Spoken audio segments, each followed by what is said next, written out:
Hello, everybody, and welcome to the show. Hey, I am excited to be here today. I'm in a pretty good mood. We're seeing some life out of the DOJ. Some life. Can you imagine that? The DOJ arrested an obstructionist judge up in Wisconsin, I believe it was, for helping an illegal get away. We're going to talk about that, and we're going to really get into that. I think that's a huge deal. That's a statement action, and congratulations to Kash Patel and Bongino on that. You know, I've been busting their chops about the Epstein stuff, but you credit where credit's due. That's a big deal, and I'm hoping that I can say to everybody, hey, I'm sorry, I was wrong about Bondi too. Excuse me, we had a technical difficulty there. For anybody listening without video, it was that I had to sneeze. So, anyways, but no, we have some life coming out of DOJ. It's very exciting. I'm waiting. You got to understand, I always feel bad when I have to, kind of grumble about our side, because of course we support Donald Trump and support that group, but we got to see things, right? It's trust but verify with everybody, including Pam Bondi. And so I'm waiting to see what's happening, but that was a big move to me. I thought that was a very important move, and we'll see what's going on. More on that later. We're going to be talking with my friend Kirk Elliott. There's a huge story today. This is critical. And if you're paying attention to the global economic markets and the tariffs and Trump's doing, this is brilliant. This is 100% Trump and the tariffs. Apple is moving all iPhone manufacturing next year from China to India. That is phenomenal. Now, I've been wondering for a long time. So I had the privilege and the honor of being the only American to ever clerk with the Honorable Justice Tarun Chatterjee of the Supreme Court of India. He's passed. He's may God rest his soul. So I can say that I was and will remain the only American to ever serve with him on this as a clerk at the Supreme Court in India. And this was a wonderful thing. But I loved the country. The country is amazing, and the people are good, and they're they're far freer than anything in China. And I've always wondered, why would we do all this work in manufacturing? Why would we put so much money in communist China when you have a huge market of people who like America, who have a similar government? I mean, they came from British rule. Their constitution, their law system is, there are similarities between them and us. Why wouldn't we be doing more work in India than China? Why wouldn't they be a preferred partner? Why wouldn't we be as close as can be to India? Their location strategic. They're a good country. I'm a huge fan of supporting India. Anything we can do on that. So, to that extent, I'm glad to see this. And we're going to talk to Kirk, because this is a big deal. This is a result of the tariffs. This is a result. And it's really, the global economic system is shifting. Now, where the dollar ends up and where everything ends up on this is a very big deal, and it's going to affect us all. But everybody says, well, 135% tariffs. Oh my God, we're never going to be able to afford anything. Oh yeah, we will, because the manufacturing will move. And it did. It just moved to India. So this is a big deal with Trump, and we're going to get the expert's opinion here in a minute. So lots of good things going on there. But hey, if you're a homeowner, I need you to listen to this. When's the last time you checked on your home title? That's the legal proof that you own your house, right? If you're like me, the answer is never. At least not until I got tied into Home Title Lock. The problem is, in today's AI and cyber world, scammers are actually stealing home titles, and your equity is the target. So here's what they do. Criminals forge your signature on one document. They use a fake notary stamp. They pay a small fee in your county, and boom, your home title is now transferred out of your name. Then they take loans out using your equity, and sometimes they even sell your property. You don't even know what's happened until you start getting collections or foreclosure notices. That's why you need to stop what you're doing and find out today if you're already a victim. Use promo code RENS at HometitleLock.com to make sure your title is still in your name. You'll also get a free title history report, plus a free 14-day trial of their $1 million triple lock protection. That's 24/7 monitoring of your title, urgent alerts to any changes, and if fraud should happen, they'll spend up to $1 million to fix it. Go to HomeTitleLock.com now. Use promo code RENS. That's HomeTitleLock.com. Promo code RENS. Get there now. Make sure you're protecting your biggest investment, which is your home. Also, make sure you're going to TomRenz.com. www.TomRenz.com. You have to type TomRenz.com. You can't just drive it. So go to TomRenz.com and go up the top, go shop, and then go to our affiliates and partners. And you'll see right here at the very top, Kirk Elliott Precious Metals. Kirk's become a good friend to me. Individualized plans, low cost, high quality, access to gold, silver, whatever you need, safe, smart allocation. Everything that you need is right there with Kirk. Good guy, very smart guy, literally a PhD in economics. So, I mean, brilliant guy. That's why I like talking to him. So make sure you're supporting him today. And make sure you go to TomRenz.com and click on that link. All right. So without further ado, speaking of Kirk, let's bring Kirk on. How you doing today, Kirk? I'm doing awesome. It's great to be with you. Well, I appreciate you being here. And I got to tell you, the top thing. So I think the topic of the judges, and I'm going to get to that because I know you've only got a short period of time with us. I think the topic of the judges being arrested is huge, and I look forward to talking about that. But I think that probably long term, because this isn't like a big federal judge or anything like that. Long term, I think the impact of what's going on with this India-China thing is probably the biggest but most undercovered story in the entire media. I mean, it's huge. Of course, it doesn't fit the narrative that Trump and the tariffs are bad, so I don't expect they're going to cover it. But what do you think about that? That's a huge deal to me. It's huge, and I agree with your assessment. This is all because of Trump's tariffs, right? So we've heard stories in the past, in the past couple of weeks where Honda is moving manufacturing plant to America. Taiwan Semiconductor is building a $500 billion plant in Arizona. And so let's just take those two. Yeah. Is Taiwan Semiconductor going to hire a bunch of Taiwanese people? No, they're going to hire Arizonans. Yeah. Right? Honda's going to hire whoever is living in the state where they put that manufacturing plant. Maybe it's Alabama. I don't know where it is, right? But yeah. But so this is all part of Trump's negotiating power. So the tariffs do two things. Number one, it generates revenue because it's the tax on foreign goods to sell to wealthy American consumers, right? That's how the founding fathers made money. Trump, not only that, he's using it as a negotiating tool to level out the playing field, right? It's like these bilateral, multilateral trade agreements we've had in the past. The worst of the worst was NAFTA, which everybody celebrated. It's like, oh, this is going to be great for free trade, where North America is going to be able to compete with the Eurozone countries, blah, blah, blah. You know who that was great for? Canada and Mexico. Yeah. I mean, that's not us. Right? Yeah. And case in point, like Ford and GM, American manufacturing car companies move their manufacturing to Mexico. And it's like, okay, so NAFTA stunk for America. It was great for Canada and Mexico. So this negotiating tool, this is why 75 countries have come to the negotiating table and said, Trump, we don't want tariffs on our stuff. It's going to destroy our economy. What do you want? Right? Yep. And so he's leveling out the playing field. Now, this whole move of Apple from China to India isn't necessarily bringing jobs back to America. No, it's not, because it's not going to be, the plant's not going to be in America. It's going to be in India. But what is it doing? It's an attack, not even by Trump, but by Apple, of all people, right? Because if all these goods and parts are going to be tariffed or taxed on the stuff that they need to make a final product, an iPhone or whatever, well, then they don't want it in China. They're going to have it in India, and India is already cooperating with America. So they decided to move. In their own best business interest, it made sense for them to move. So who is that going to help? Us as Americans. We're not going to have expensive tariff stuff. It's going to help India, who's already said, yeah, we'll negotiate with you. And who's it going to hurt? China. Because they are drawing a line in the sand.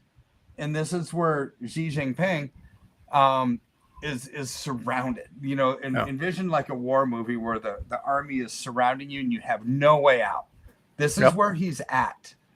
right? Which actually unfolds a couple on other things that I've been seeing this week. So why does he have no way out? Well, he can't compete on tariffs.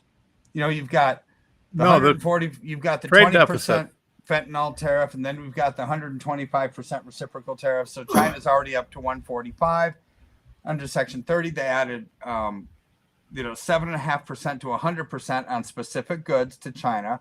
So China could go up to 245% tariff. Yeah. Right now, but really, let's just call it 145.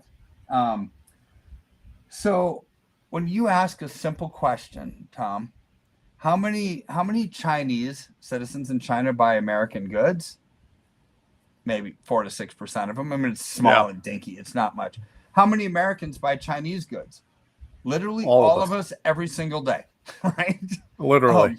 So a tariff on China is much more impactful than a retaliatory Chinese tariff on America. It's a nothing burger. It's a so what, right? So he can't compete there.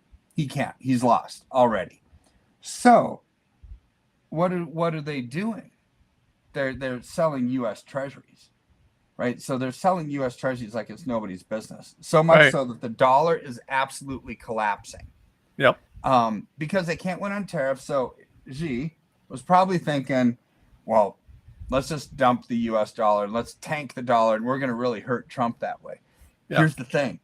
Trump wins on this one, too. He does. You're going to get a ton of bad press that the dollar is going down. But when Trump wants to be the net exporter to the world, not importer to us, well, a weak dollar makes our exports cheaper all over the world. So more people are going to buy our stuff if we have a weak dollar. So it's like, thank you, Xi, right? Yeah. Like, you're really helping Trump. Trump can't lose in this. So I've been watching ton of the talking heads on mainstream media this week, and just to see what the world is thinking and what their perception is, right? And they're so dumb. They're blaming Trump and Trump's tariffs for the decline of the U.S. dollar. Yeah. To me, it's, if you're a student of history like you are, it's not that. Now, Trump's tariffs happen to be coinciding with something else that happened 2 years ago, or 3 years ago now. But it's they're acting as an accelerant to things. But what happened 3 years ago that actually caused the demise of the U.S. dollar that we're seeing today? It wasn't Trump's tariffs. Those weren't around 3 years ago. It was Biden. When the Russia-Ukraine conflict started, he got ticked at Putin, and he did two things. SWIFT. Well, that's one, but that's not the major thing. So with SWIFT caused this marriage between Russia and China. Yep. Where there's BRICS nations have been around for over a decade, right? But he really solidified their union by kicking Russia out of the SWIFT program, meaning no bank wires coming in and out of Russia. Biden wanted to starve out the Russian population because he was ticked at Putin because he loved Zelensky, right? So, okay. So what did Putin do? He went to China and said, "Hey, China, we got kicked out of SWIFT." It's like, okay, we have SIPs. It's similar to SWIFT. It's just our version of it. So problem solved for Putin. But what Biden did next was the big thing that's caused the demise of the dollar. Now, he confiscated all of Russia's U.S. dollar holdings, all of them, right? So now Putin's thinking, holy cow, you just took all of our dollars. You're using the U.S. dollar as a weapon. You've weaponized your currency. So how do you deflect that ammunition of weaponizing the currency? Well, he didn't have any more currency. It was taken away. But other countries are seeing this. It's like, what? Biden just weaponized the U.S. dollar and confiscated all of Russia's dollars. So 100%. China's thinking, let's start dumping our U.S. dollars. Japan saying, let's dump our U.S. dollars. We don't want this to happen to us, right? So 3 months after that happened, the BRICS nations had their first meeting. It was in Durban, South Africa, where Putin opened up the whole consortium meeting with this statement: we're going to de-dollarize the world. It's our objective, and it's irreversible. Why did he say that? Because he just got all of his U.S. dollars confiscated under weaponization of our currency, and he was ticked. And this is why they're de-dollarizing. If you de-dollarize and you don't have it, it can't be used as a weapon against you. Yep. So this is why today, fast forward to today, the dollar is in complete upheaval. It's spiraling. It's losing value, which means you're probably going to have to raise interest rates, right? This is all part of what Xi and the Asian communities are thinking that they can do to Trump. But I don't think Trump really cares. It's like, yeah, it's a little bit painful right now because a weaker dollar increases our exports. Short-term pain for long-term gain. Yeah. This is going to the gym. That's what we're doing right now. That's exactly what we're doing. So now you look at what else China could do to retaliate, right? All of this is retaliation because they're mad at Trump, blaming Apple moving from China to India on him. So it's not necessarily him. Yeah, Apple moved probably because they don't want the tariff impacted prices on Chinese components to make their iPhones, but it was Apple that did it. It wasn't Trump. They made a business decision. Yeah. Right. So what's great for America isn't necessarily good for the world. I don't really care what's good for. I'm an American. I want what's great for America. Right. So, absolutely. So here's what happened 2 days ago. 2 days ago, 3 a.m. in the morning, Wall Street time, China releases SIPS 2.0. So it's their decentralized, or it's actually their centralized blockchain cross-border payment system. Yep. So they're getting out of their SIPs, and they want the rest of the world to get out of SWIFT and just kill the Western banking system. And you know what? This is, unless we do something, this will change the banking system. Oh, well, very, very quickly. So the first transaction happened. It was 120 million yuan purchase from someplace in the United Arab Emirates for auto parts to Shanghai. Guess how long it took, and guess how much it cost to make a $16.5 million wire, right? It's not a wire. Yeah. It was an electronic. Took 7.2 seconds and cost 17 cents to move the money. Oh, wow.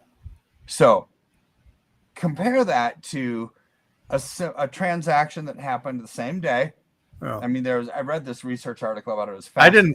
I didn't see that. That's huge news to me. Oh, it's massive. I think this is absolutely massive. So same day, $100,000 purchase was sent international wire through the SWIFT system, and it was 4.95% to make that happen. So $100,000 cost $4,950 to get done, and it took 72 hours to clear the system. Yeah. Versus $16.5 million, it took 7 seconds and only cost 17 cents. So now the ASEAN, not Asian, but ASEAN, it's the Asian Consortium of Countries, 90% of them said by the end of 2025, we're going to start using SIPS 2.0. That's going to kill SWIFT and the Western banking system. And why not? Yeah. Right? Why wouldn't you, if it doesn't cost anything and it's instant money flow, it's right in the other person's account. You don't have to wait for a check to clear. So this is what China's doing, and they want to usurp the power of Western banks like immediately. So what are we going to have to do? Well, that's a big deal. But let me interject this, because you're right. Now, here's the thing I want everybody to catch on this.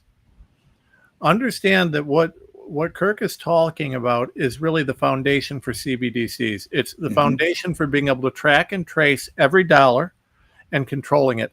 And if China has control of that system, they will be able to control your money in the same way that Biden weaponized SWIFT against Russia, but it'll be far more effective and far more dangerous because they'll be able to target down to the individual. SWIFT is antiquated. It's old. And it's not really at a point now where they could target you as an individual with real-time data, with AI, with this, that, and other to damage you. And it wasn't designed to do that, because back in the day, they actually still thought about freedom.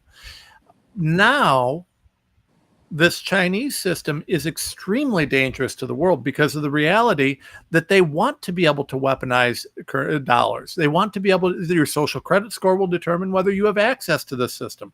So we have to have an alternative system. But at the same time, I would argue that what you're saying is dead right, because, I mean, listen, If you want access to the Western markets, Trump simply said you're going to have to play ball with the Western markets, which means you're going to have A, B, and C that you have to do. And so we're going to have a competitive banking system between the two. It'll make SWIFT better. It'll break the back of the globalist tyrants on the global banking in the West. But at the same time, we'll still have an effective alternative that will keep it going. This is brilliant and will destroy the globalists and the CCP. Absolutely. And so how do we compete, though? Because either we stay with SWIFT and have this antiquated, expensive system that takes days to clear rather than seconds, and we lose, or you could come up with our own digital cross payment platform, which I would say like XRP has that technology. That's the most similar to SIPS, with one big separator. XRP is more decentralized. SIPS 2.0 is completely centralized. That's where you get command and control of people and manipulation and the ability to cut them off from buying or selling. So what you said was actually sort of mentioned in this research article, right? And you didn't even see the research article, but they were bragging. So they were bragging in China about how they're able with this system to identify money laundering immediately. Because of where it is on the blockchain.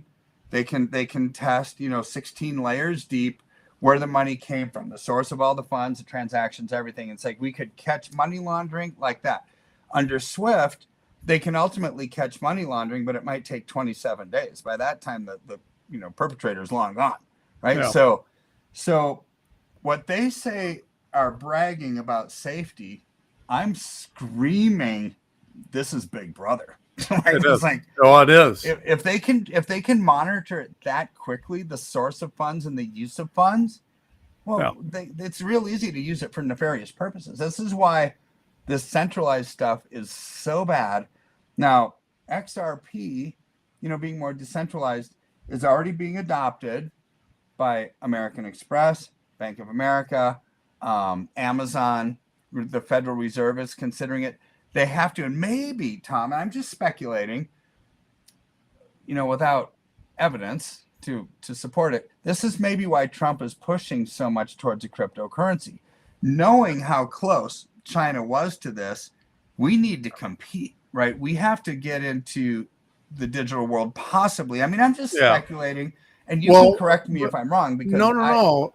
I'm gonna agree with you. So this is like AI, right? Yeah. Everybody says, AI is this, AI is that, and they're right. It's terribly dangerous. It's wildly inappropriate, but we're essentially in the Cold War arms race again, right?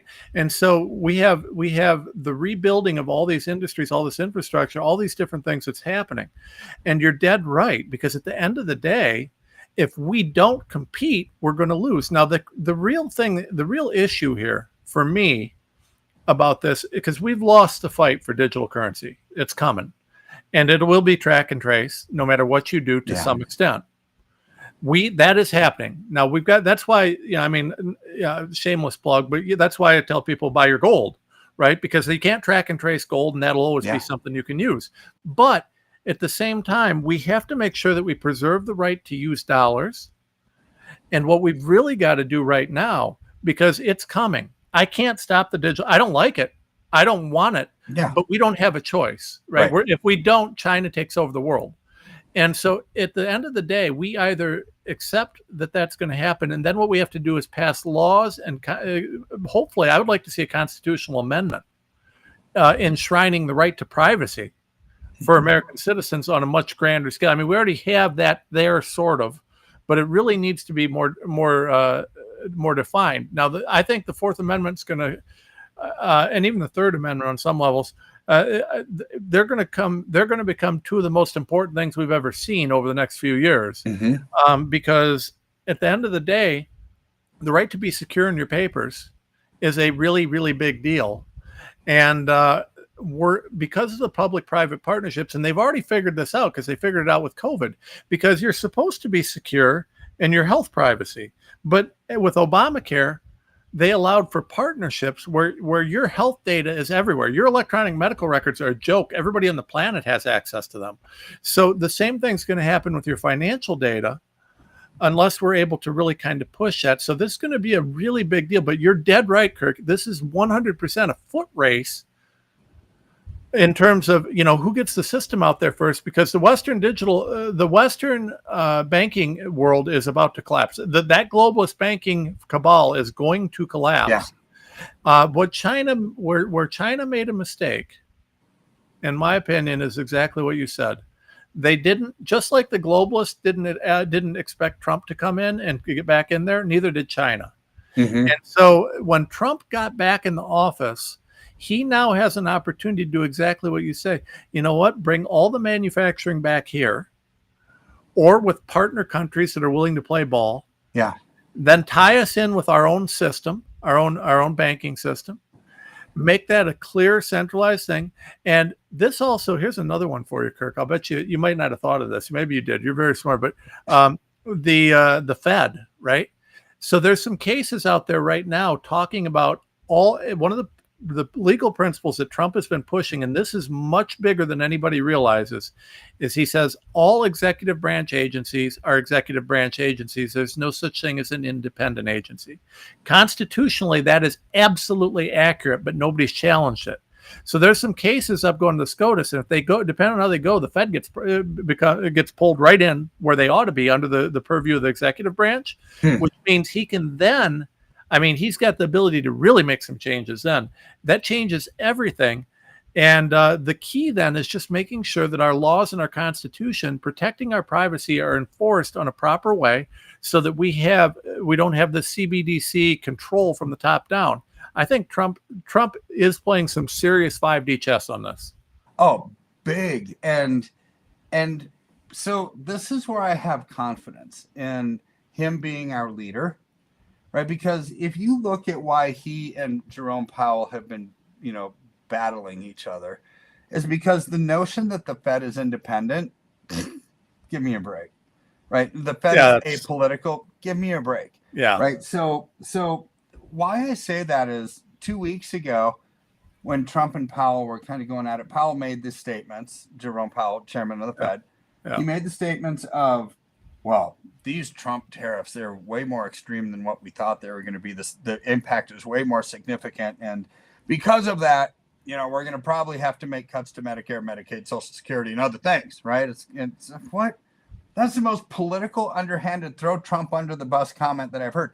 What about when Biden was destroying the economy? Did you hear Powell say anything? No, he didn't. They are so political. 100%. They're not independent. That's a fallacy, right? So it's a bad joke.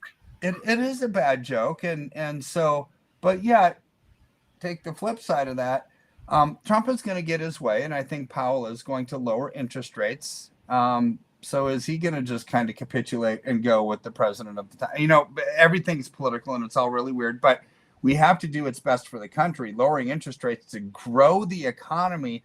When you're trying to bring jobs back, bringing jobs back means you're going to have to build more manufacturing plants. Why would you do that with higher interest rates? It's going to cost more to borrow for that thing. Grow the economy. If you're going to grow it, do everything you can to grow it.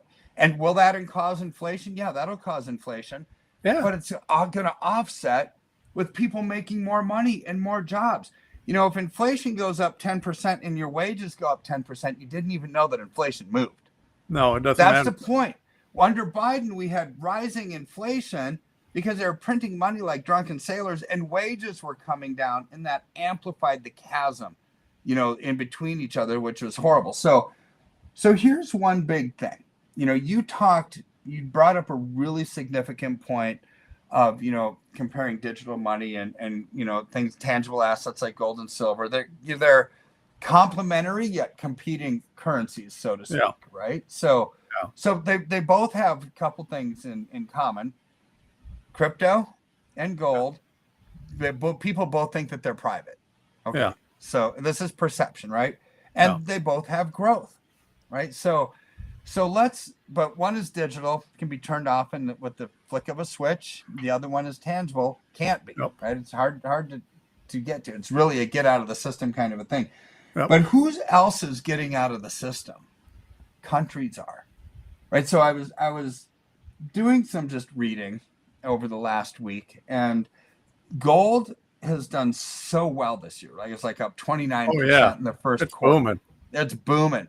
Silver has lagged gold. It's still up, but it's lagged gold over the last 2 months. But over the last 3 years, silver's doing much better, right? So, so why is gold? The last time I can look and seen gold do this good was in 1980. So 78 to 80, gold went from 261 an ounce to 2,600 an ounce in 2 years. You know, coming off the Carter years, which Carter was the worst economic president in the history of our country. Until Biden. So, I was going to say it till now. Rest his soul. It's like before he died, he probably was like cheering in his wheelchair and saying, "Okay, at least I'm not the worst economic president anymore. I can die with a better legacy." Right. So here's where he created a massive recession. Our highest income tax bracket was 70% plus. That we had inflation going through the ceiling. It was awful. And by 1980, we had two major conflicts: the Iranian Revolution and an oil crisis. So those were so bad that the international community said, "We got to fix this. The whole global economy is going to come crashing down because of these two things." So you had these NGOs that got together, whether it's the United Nations or not even NGOs, but like the World Economic Forum, the IMF, the World Bank.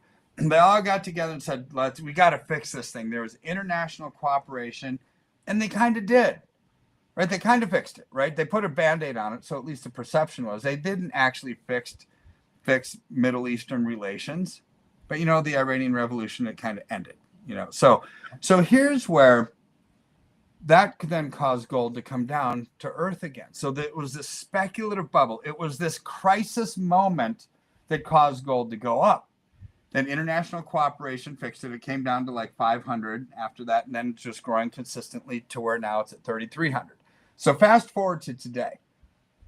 Countries, sovereigns around the world have no hope that there's any international cooperation that's going to fix anything. There's just not. There's wars, there's rumors of wars, there's economic warfare, there's tariffs, there's this, there's that. Nobody believes anybody's going to fix any of this. So this is a structural change at this point.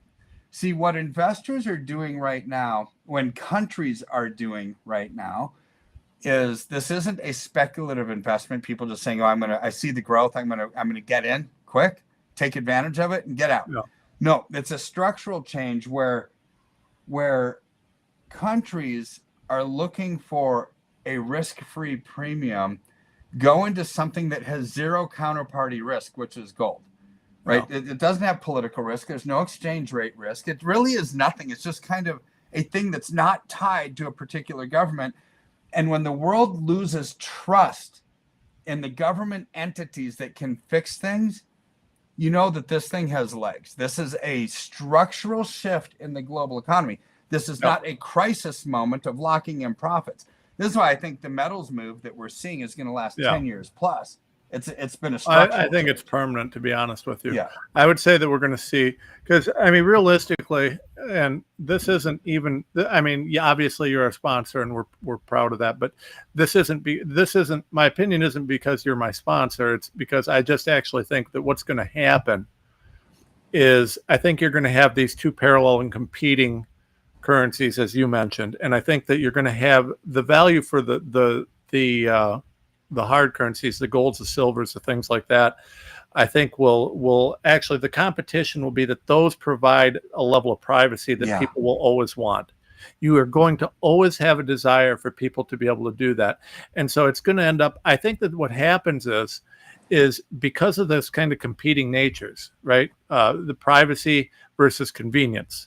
Right, because it's never going to be as convenient to do a transaction in dollar bills or gold or whatever than it is for me to hold up, push a button on my phone and buy something online. So you don't have the convenience, but you have the privacy, and the security is something that never moves.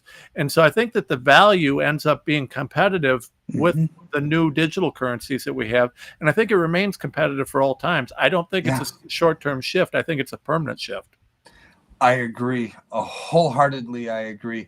And this is one of those things where you look at history, you look at the current time we're in. How do you allocate now to make sure that when this chapter turns and this page turns, that you actually have capital for the next chapter to invest. Right? When Reagan came in 1980, well, you should have reallocated into stocks, bonds, mutual funds, real estate, because the Cold War was over, the Berlin Wall came down, interest rates came down, they lowered taxes. It was a renaissance for America that lasted 20 years. Now, I would say if you want to make sure you have capital for this next chapter with everything that's going on, which is opposite, other than Trump, which is going to take probably a year to a year and a half for this to be his economy. That's a long transition where I think stocks come crashing down. Agreed. I think the dollar comes crashing down.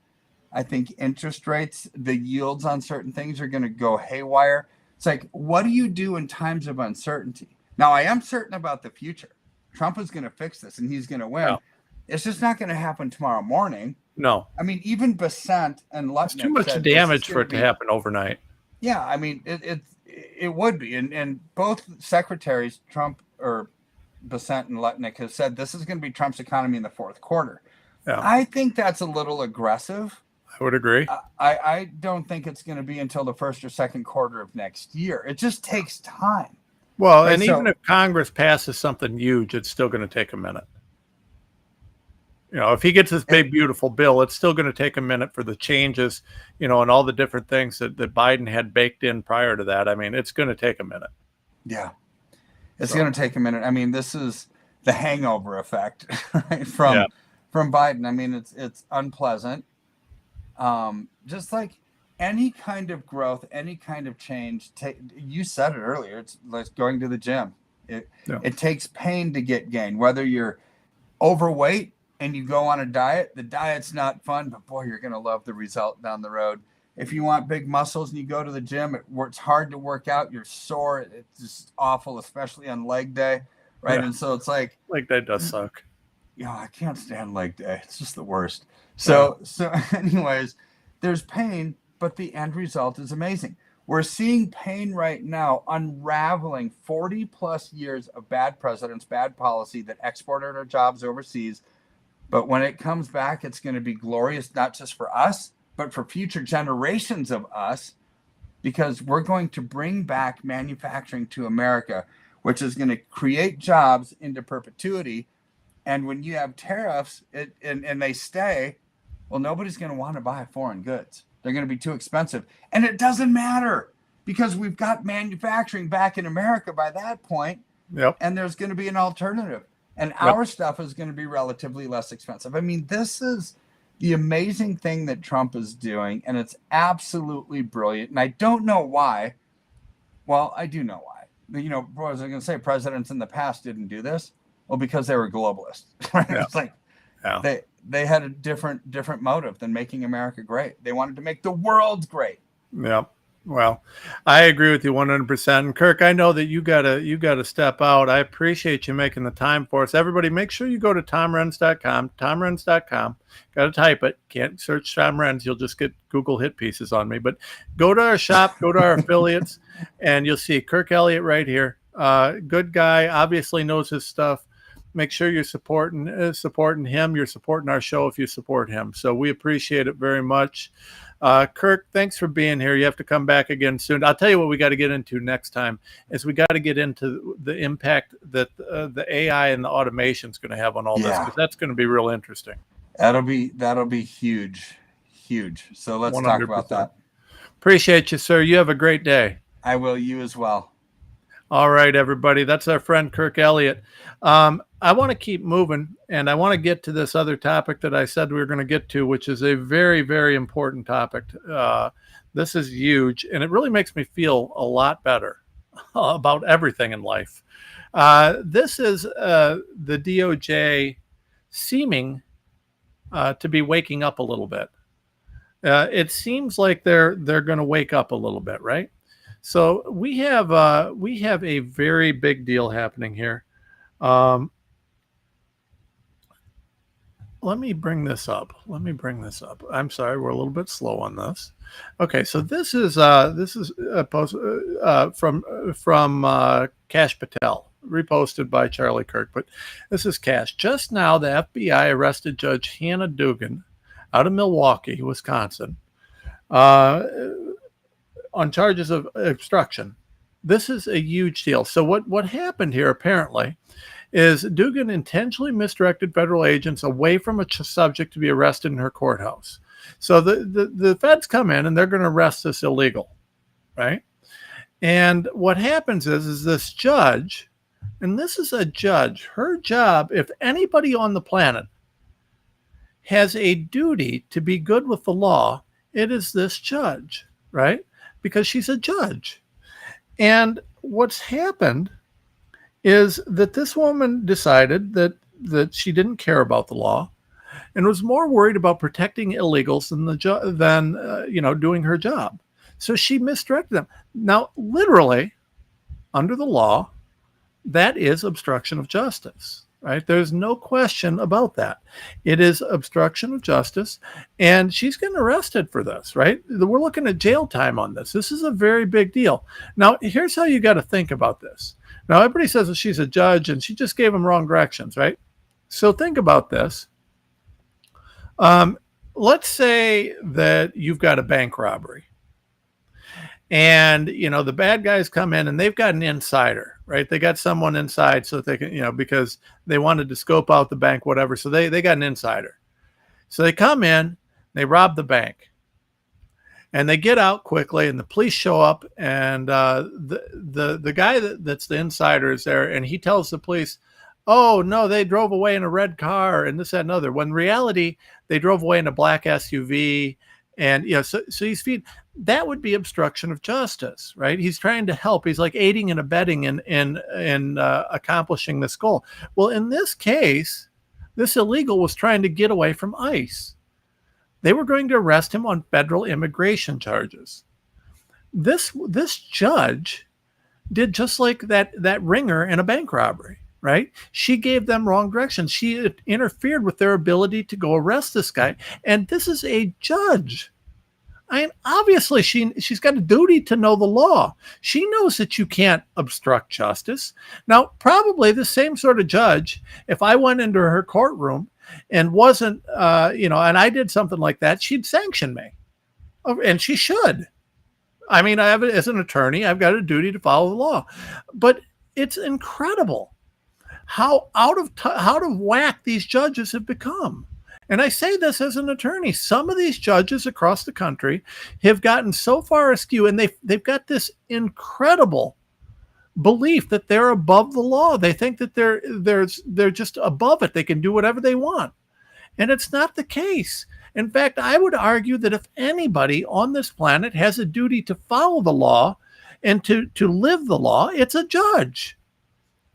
The judges should be held to the highest of standards. The highest. But this woman literally did it. So here's the good news, though.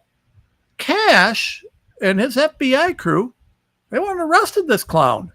Now, good news, they did catch the illegal that was trying to get away. But they arrested this clown.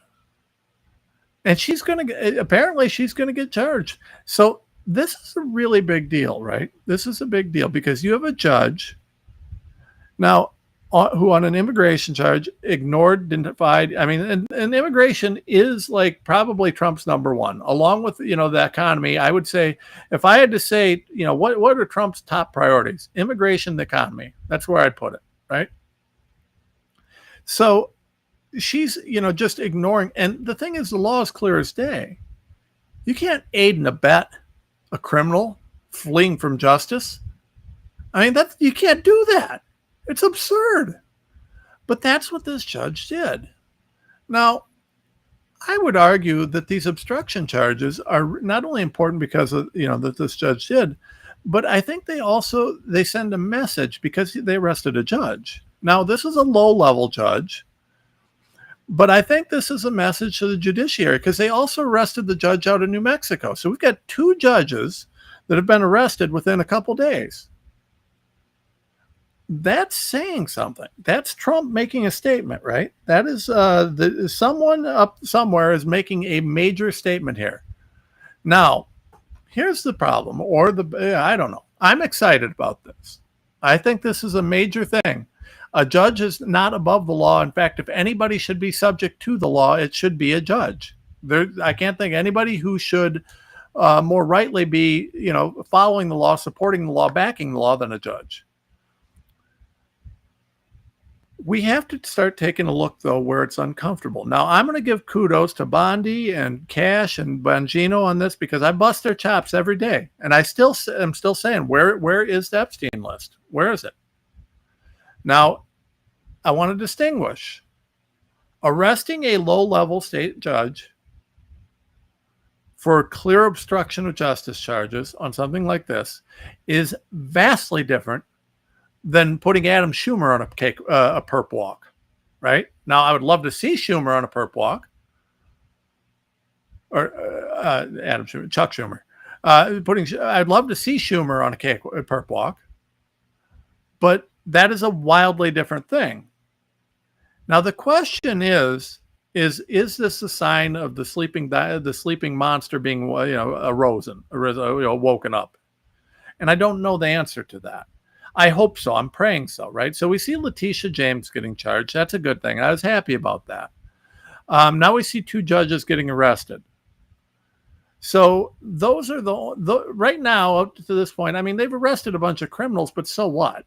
I mean, you're supposed to do that, right? These are people that you wouldn't normally expect to be arrested, right? These are political figures, people who are in their position. They're in positions, right? So this is a different thing.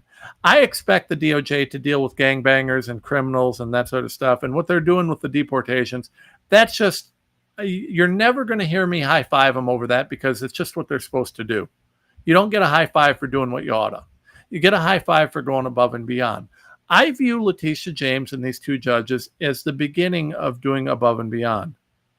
Now, I'm not happy because until we see the Epstein list and some of these other things, but I'm happy to say that I see some movement. I see some life on this. Now, the question is, how is this judge and what she's done to obstruct justice different than what the FBI agents in New York did when they wouldn't give the Epstein files to the DOJ? That seems like that seems very similar to me, right? Right? They were blocking justice, they were blocking investigation, blocking everything, right? So that's a very big deal. It's a huge deal, right? How is that different than what we're seeing from some of these federal judges? I mean, it's a little bit different, right? So it's not as clear cut. But some of ththese federal judges, some of these rulings look like they are very clearly in violation of the federal law requiring the judges, 28 U.S.C. 455 requires a judge to recuse himself where there could possibly be the appearance of impropriety, right? If there could even potentially be the appearance of impropriety, they're supposed to recuse themselves. So this is a big, big deal, right? We're selectively prosecuting, but I'm not grumbling about it yet, right? I'm saying good. I see some good, right? I see them moving in the right direction on some stuff. So what I'm hoping now is that this is the beginning of something more substantial. Now, Cash and Bongino and Bondi, it's coming, it's coming. Okay. Now, I'm going to tell you, I've talked to cops, I've talked to prosecutors, I've talked to other lawyers, and I happen to be a lawyer. There's no reason that some of these Epstein people haven't been taken down yet. There's no reason under the law. It doesn't take that long to investigate. The people who were at the end people, the people who were being blackmailed, who were doing what they were doing with kids, those people, there's no reason they haven't been charged yet. Okay, unless it's a political reason. But that's not a good reason. These are child rapists, right? So with that, I don't know. And I'm very upset. I'm very disappointed in that because I view that as a national security risk. But I can't say that I can no longer say that I don't see anything happening. Okay. I've got some initial rumblings of life from the DOJ, and that's such a big deal for me. Such a huge, huge deal. I'm very, very excited about that because at the end of the day, what that means is that we've got a chance that maybe they are going to do what they say. And I'm a trust but verify guy, right?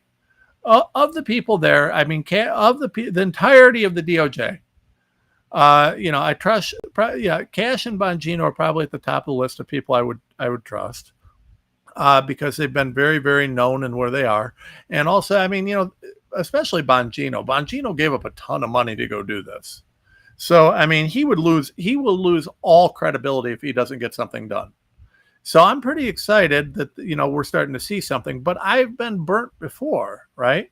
Under the first Trump administration, they were very excited about Bill Barr and all these different guys, but they all stabbed Trump in the back. So I think it's important that we keep pushing on it. We got to keep pushing. Hey, where's the Epstein files? Hey, where's the Epstein files? Hey, when are we going to prosecute the people behind J6? When are we going to prosecute the people behind the election steal? When are we going to prosecute the people behind lawfare and Trump? But the answer is we're starting to on the lawfare and Trump. We're starting to on the immigration stuff. So, is it impossible that the reason that there was such a hold on Epstein and some of these things is that the DOJ was just so corrupt and dirty that they had to go through things and had to kind of clean up a bit before they could even do that? I don't know. I mean, maybe, maybe. I guess there's no way to really tell. I do know that, under the Biden administration, the DOJ was destroyed.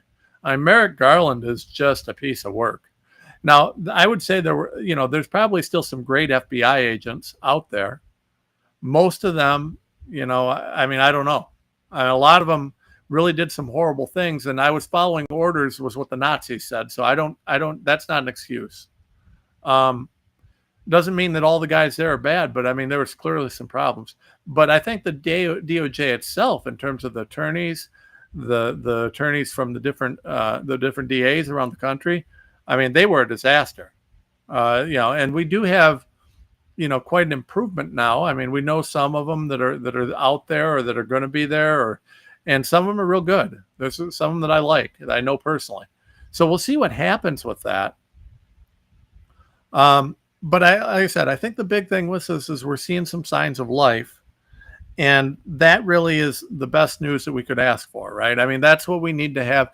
We need to see some hope, and it needs to be verifiable, because like, if you're like me, you trust that Trump is going to do the right thing to the best of his ability, but you recognize how deep the deep state is.